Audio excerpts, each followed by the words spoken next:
Hello and welcome to this edition of EMS Now Up Close. I'm Eric Miskell with EMS Now, and it's my pleasure today to speak again with Chintan Sutaria, the CEO of CalcuQuote.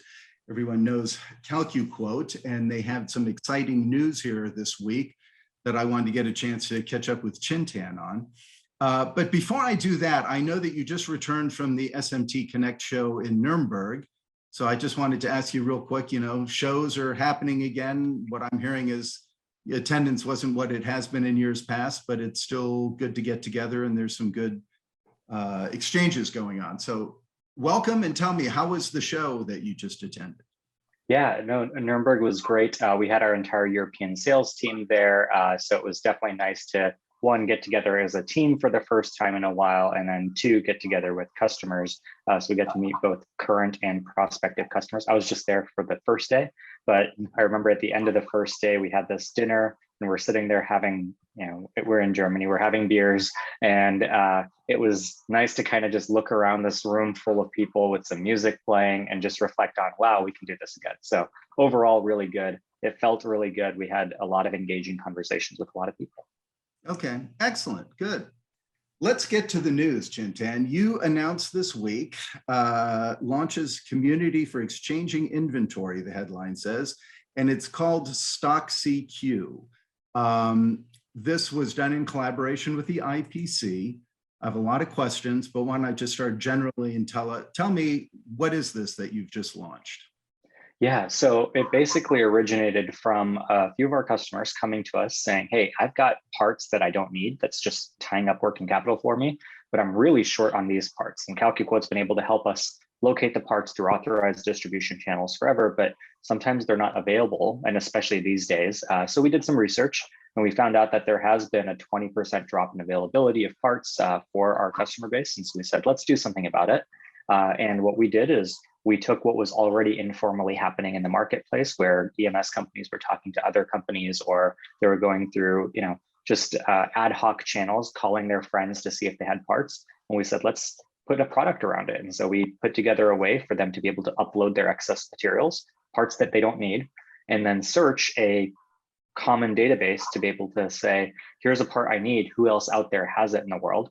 And so we launched that about a month ago. We've had really good traction just in the past week. We had, of the 500 searches that went through with a small beta group, we had 30% matches.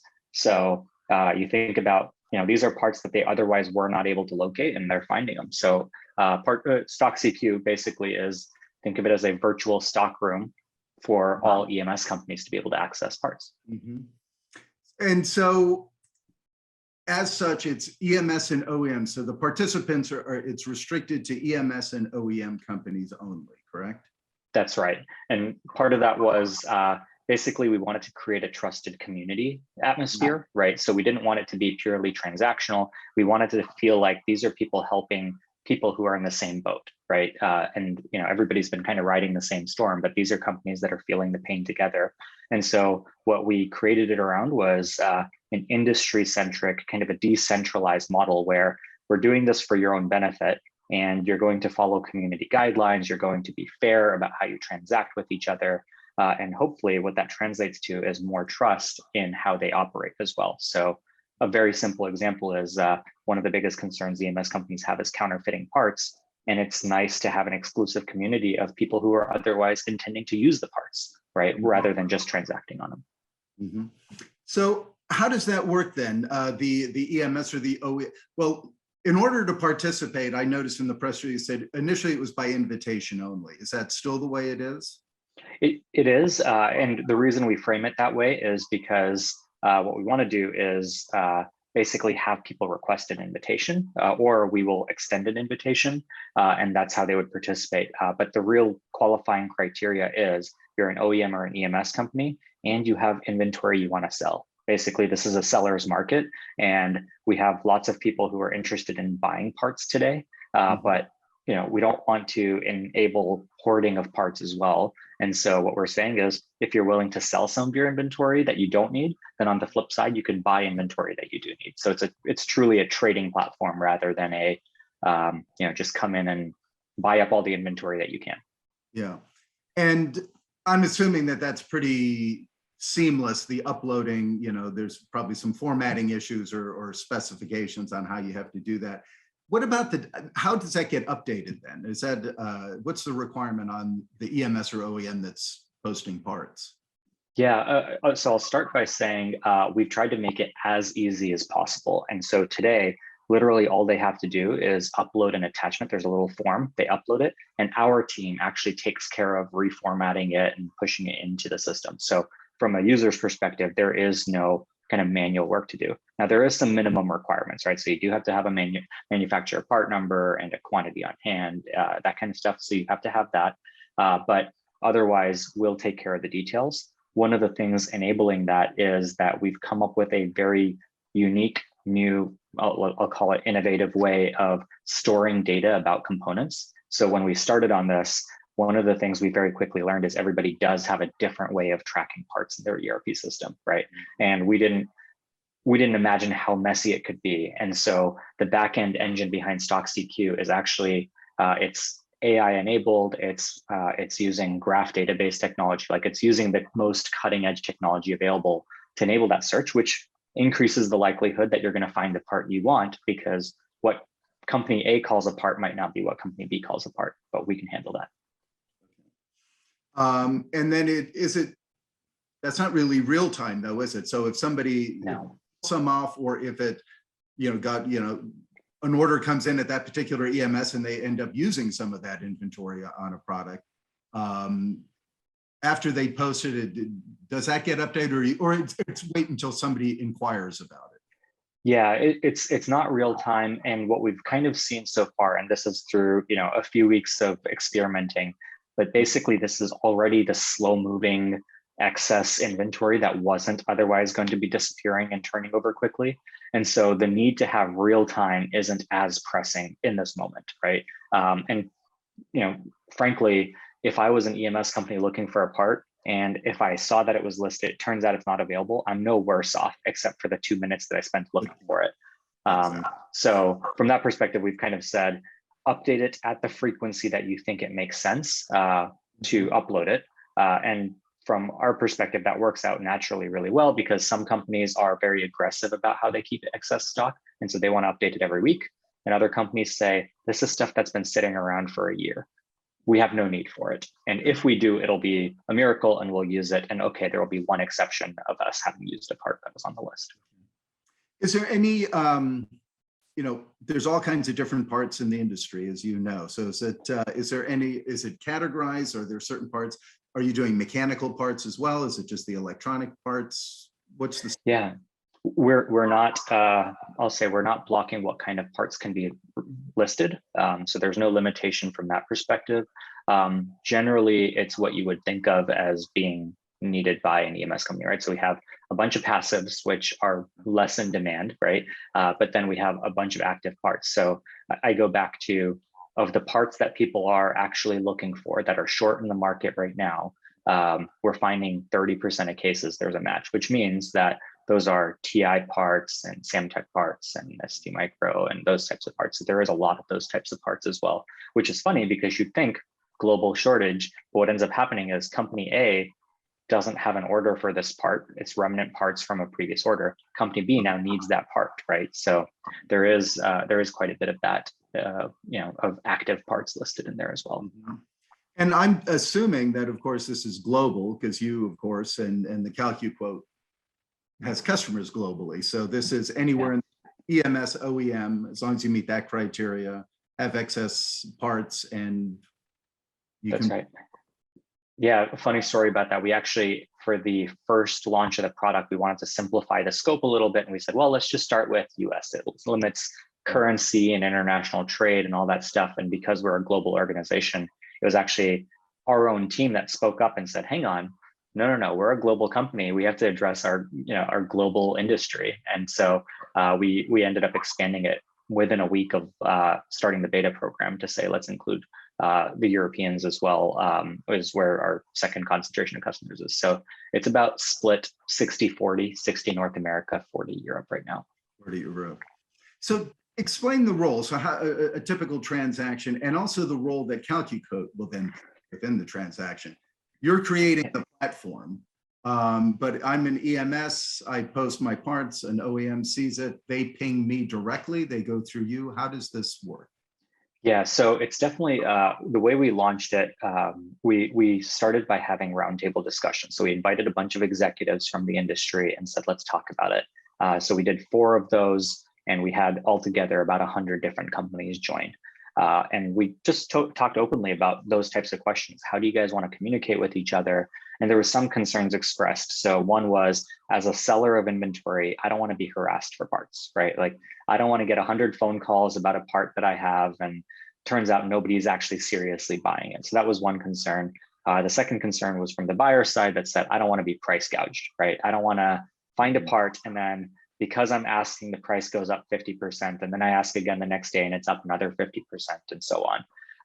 So there was those types of concerns. And then there was, of course, the concern of what's CalcuQuote's incentive in all of this? How do we make sure that we don't become the bad guys? And so what we did is we came up with the first version of it right now, as it exists, is all we do is we connect the seller and the buyer via email. So you go into the platform, you say, I want this part. It says, somebody out there has this part. Do you want it? You click on a button that says, yes, I want it. And it says, okay, what price do you want to pay for it? And if the price you want to pay for it is higher than the price that the seller wanted to sell it at, then it connects you guys by email and says, here's the buyer's price, here's the seller's price, here's the price in between. This is the recommended price. Now, it's fair for everybody. The seller got to establish a price and the buyer got to establish a price. You meet in the middle, splits the difference. Which is working out pretty well so far. CalcuQuote today doesn't take a cut of the transaction or anything like that. We're just facilitating, which has turned out good for our business because, of course, we're continuing to grow our core products, which is QuoteCQ, ShopCQ, PortCQ. So that's turned into a lot of goodwill being passed into our normal sales process as well. Eventually, we will probably monetize it primarily to cover our costs. Our primary business is not in transacting parts. It's in working with authorized distribution channels and adding efficiency tools to EMS companies and OEMs. So from that perspective, we want to cover our costs, and that's about it. And so from that, we want to make it fair for everybody and hopefully solve one of the biggest problems the industry has right now. Okay. And I saw in the press release that I think it was a press release, or maybe it was on your website, I've reviewed both, was it referred to the role of CQ as the referee in the transaction. Is that kind of how you envision that? Yes, basically, we want to make sure that there's fairness all around. So we've kind of, even with the early participants, we've kind of been following up actively, using the power of relationships to just talk to them and say, hey, how's it going? What are you seeing? That kind of thing. So as a very simple example, we had customers in the first week copying and pasting part after part into the search box, right? And you go 100 parts, and we were like, hey, do you want the ability to do multiple part searches? Yes, that'd be great. Okay, great. 2 days later, that functionality is available, right? Then it was, oh, we need to know what country it's coming from. Okay, 2 days later, that's available. So we've been iterating very quickly around this concept and learning from our customer base, which is what we do in our core business as well, as we learn from our customers. But yeah, it's been one of those iterative approaches where we just want to make sure that we create a fair atmosphere for our customers. And so we monitor for abuse. So if we find out cases where somebody is not playing fair, then we've basically had kind of a, let's have a private conversation with them and say, hey, this is meant to be for everyone's benefit. Let's just make sure. We've seen very, very few cases of that, but there's been a couple, right, where we said, hey, this isn't the principle of why we're all doing this. And we've addressed it, and they were like, yep, you're totally right. And, you don't argue with the ref kind of thing, because they're trying to make sure it's a fair game. Right. No, and that makes complete sense. And nor will you get involved in if there's any issues relative to payment or any of that. That's just between the parties, I'm assuming. That's right. We do have plans of putting in some kind of standard terms and conditions, like an end user license agreement that basically says, by participating through this, you can reference it on your PO to say we're following the terms here, so that way you don't have to negotiate the terms every time. But it would be basic things like if the part turns out to not match what you ordered, if the label is, if it's damaged, if there's, all those types of things, then you have a right to return. And, there's just specific things like that we want to make sure that everybody has a standard around. Of course, they're free to do whatever they want as they get into direct conversations with each other. But at least now there is this is the standard that CalcuQuote's established for us to operate and do business together. And in your comments, you're indicating this is the first version of this, and you're adjusting it as you're getting the feedback throughout. So I'm assuming that's built into the system already. So as users are doing it, if they're noticing something or saying, "Hey, can we do this?" Is that built in the feedback loop already? Absolutely, yeah. Like with all of our products, we've built in chat, we've built in educational material, we've built in traceability, things like that. And security, of course, is a big part of everything that we do as well. So yeah, all of those things were kind of the foundation for us to start working on it. But yeah, it's going really well. We've continued to get feedback from users. And so literally, 2 or 3 times a week, we're pushing new updates, new features, new functionality, fixing things that we realized are loopholes and adding functionality that makes it easier for our users to find parts. Okay.